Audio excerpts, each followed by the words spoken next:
ইয়েমেনের হুথি বিদ্রোহীদের অব্যাহত নৌ অবরোধের কারণে দেউলিয়া হয়ে গেছে ইসরায়েলের ইলাত বন্দর। ফিলিস্তিনের গাজায় বর্বরতা শুরুর পর দখলদার বর্বর হামলা শুরুর পর লোহিত সাগর এবং আশপাশের সমুদ্র অঞ্চলগুলোতে ইসরায়েলগামী জাহাজে হামলা শুরু করে হুথিরা। ইলাত বন্দরের এক কর্মকর্তা জানিয়েছেন, বাণিজ্যিক কর্মকাণ্ড বন্ধ এবং রাজস্ব কমে যাওয়ায় বাধ্য হয়ে তারা বন্দরের কার্যক্রম বন্ধ করে দিয়েছেন। তিনি বলেছেন, আমাদের স্বীকার করতে হবে এই বন্দরটি এখন দেউলিয়া হয়ে গেছে।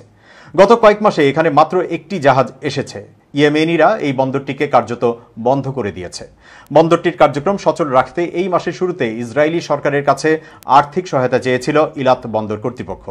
বন্দরের এই কর্মকর্তা গত বছরের ডিসেম্বরে জানান, লোহিত সাগরে হুথিদের কারণে তাদের কার্যক্রম 85% কমে গেছে। ওই সময় তিনি আরও জানান, এটি সচল রাখতে তাদের হয়তো অনেক কর্মীকে ছাঁটাই করতে হবে। ইলাত বন্দর বন্ধ হয়ে যাওয়ার মধ্যেই শঙ্কায় রয়েছে আশদ এবং হাইফা বন্দর। যদি হিজবুল্লাহর সঙ্গে ইসরায়েলের পূর্ণ মাত্রার যুদ্ধ শুরু হয়, তাহলে এই বন্দরগুলো শঙ্কায় পড়বে, কারণ এগুলো হিজবুল্লাহর ক্ষেপণাস্ত্রের আওতার মধ্যে রয়েছে। আর হিজবুল্লাহ যদি এসব বন্দরে হামলা চালিয়ে এগুলো অকার্যকর করে দেয়, তাহলে বেকায়দায় পড়বে দখলদার ইসরায়েল, কারণ নিজেদের আমদানি ও রপ্তানির জন্য এসব বন্দরের উপরই নির্ভরশীল তারা।